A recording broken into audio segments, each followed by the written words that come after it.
আসসালামু আলাইকুম viewers, welcome to my channel. আশা করি সবাই ভালো আছেন, ভালো থাকেন, সুস্থ থাকেন। এই কামনা শুরু করছি আজকের ভিডিও।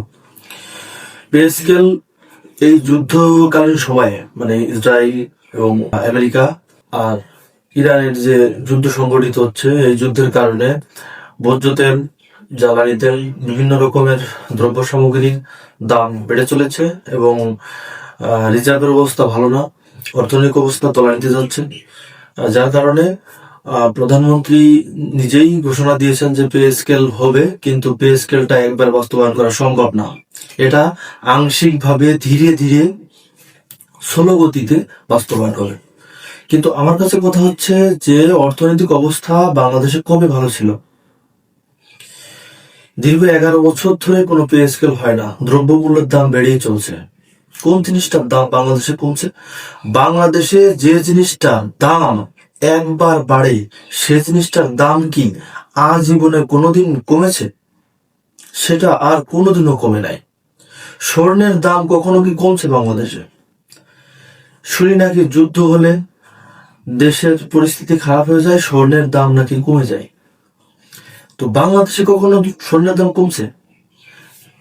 সে কথা তো বললামই যে বাংলাদেশে একবার যে জিনিসের দাম বাড়ে সে জিনিসের দাম কখনো এই বাংলাদেশ থেকে আর কোনোদিনও কমতে আমি দেখিনি। আপনারা দেখেছেন কিনা আমি জানি না, যদি দেখে থাকেন কমেন্টে জানাবেন। তো প্রধানমন্ত্রী নিজে এই ঘোষণাটা দিয়েছেন যে আংশিকভাবে স্লো গতিতে এই পে স্কেলটা বাস্তবায়ন হবে।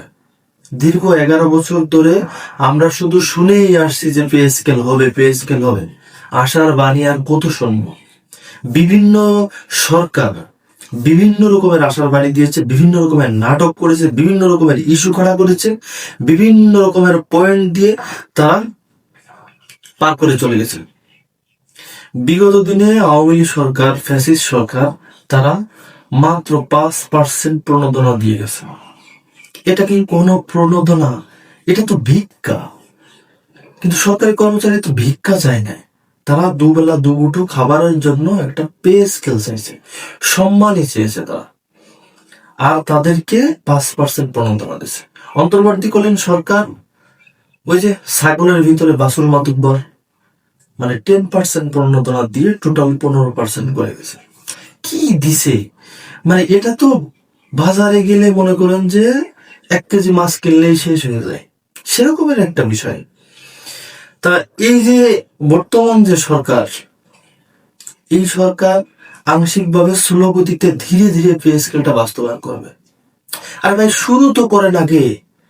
মানে এটা তো 6 মাস আগের থেকে এটা শুনে আসছি যে আংশিকভাবে বাস্তবায়ন করা হবে।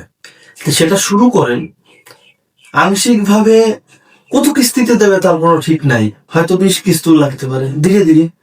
হ্যাঁ, একবারে বাস্তবায়ন করা সম্ভব হচ্ছে না, দেশের পরিস্থিতি খুব খারাপ, অর্থনীতি তলানিতে যাচ্ছে, যার কারণে আংশিকভাবে পে স্কেলটা বাস্তবায়ন করবে। তো আংশিকভাবে পে স্কেলটা আগে বাস্তবায়ন করেন, শুরু তো করেন। ঈদের আগে দেওয়ার কথা ছিল, সেটাও দিলেন না।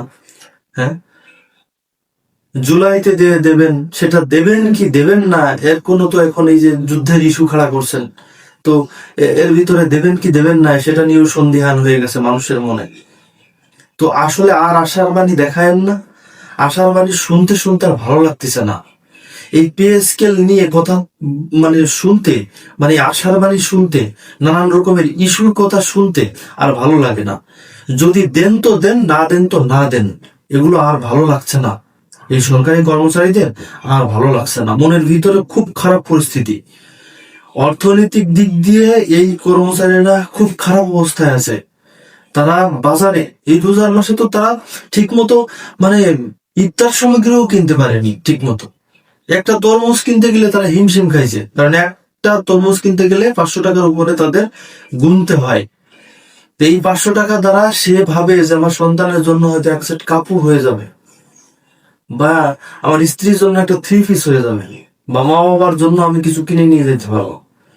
একটা তরমুজ কিনতে পারে না। এই 11 থেকে 20তম গ্রেডের একজন সরকারি কর্মচারী কবে একটা 1 কেজি ওজনের ইলিশ মাছ কিনছে, এটাও আসলে বলা যাবে না। আমি নিজেই, আমার চাকরি 11 বছর, আজ পর্যন্ত একটা ইলিশ মাছ বাজারে আমি গেছি, কিন্তু একটা ইলিশ মাছ কেনার সাহস আমার হয় নাই।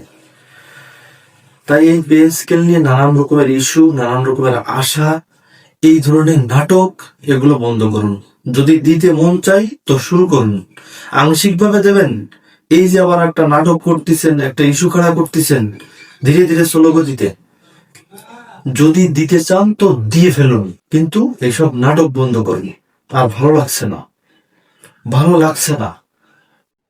আপনাদের যদি এই ধরনের নাটক ভালো লেগে থাকে প্রিয় ভিউয়ার্স, তাহলে আপনারা কমেন্টে জানাবেন। আর যদি ভালো না লেগে থাকে তাও কমেন্টে জানাবেন।